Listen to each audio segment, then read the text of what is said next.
at that very moment when the crime is clear, absolutely clear, she twists it and she says, قالت ما جزاء من أراد بأهلك سوءا إلا أن يسجن أو عذاب أليم. Narcissism. What a fascinating discussion. I'm reminded in Surah Yusuf, chapter of Yusuf, where the wife of Aziz locks Yusuf, peace be upon him, in a room because of his beauty, and she wants to seduce him, and he runs for the door is locked, and so she grabs him and his shirt is ripped from behind, and then just as she has him, the door is opened and she finds her husband at the door. Yusuf finds his master standing at the door, and at that very moment when the crime is clear, her crime is absolutely clear, she twists it and she says, قالت ما جزاء من أراد بأهلك سوءا إلا أن يسجن أو عذاب أليم. She cries out, what is the penalty for someone who tries to violate your wife except imprisonment or painful punishment? This woman, seeing that she's about to be exposed, turns the question on its head and implies that Yusuf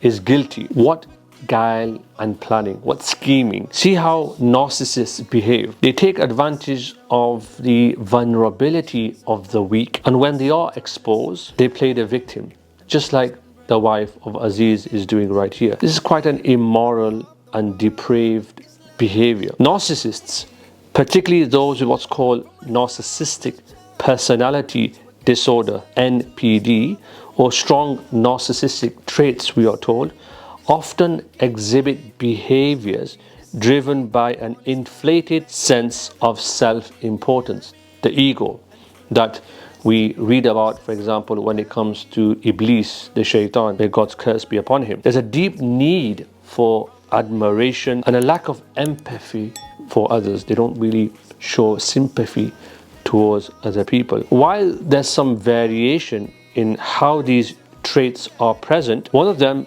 is a sense of superiority. We see this in the Quran with Pharaoh. We see this in the Quran in the creation story of Adam, when Iblis refuses to prostrate to Adam when Allah orders him to do so. These narcissists, we are told, consider themselves as special or unique, believing they are superior to others, and often we find that they exaggerate their achievements. They haven't achieved much in life, but they like to have an inflated sense of ego and exaggerate what little they have achieved in life. They seek excessive attention rather, and they praise to bolster their fragile self-esteem, as if they're living in a weak shell. Fundamentally, they lack empathy and struggle to care about the feelings, needs, and perspectives of others. They are likely to exploit others without any sense of guilt or remorse. Despite appearing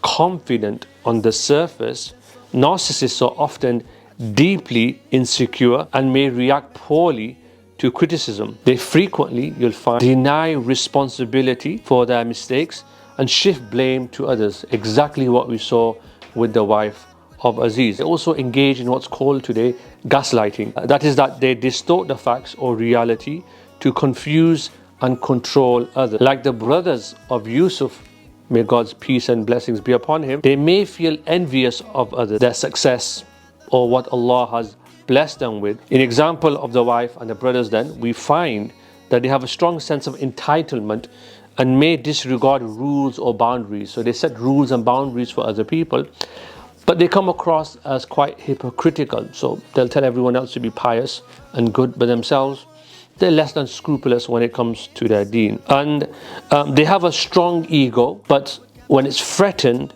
they may become aggressive and actually engage in bullying tactics. This is the narcissistic rage, as they call it. We seek Allah's protection from this and from narcissism, which is really a trait of shaitan, shaitaniyah. We ask Allah to keep us humble and to keep us upon the path of truth.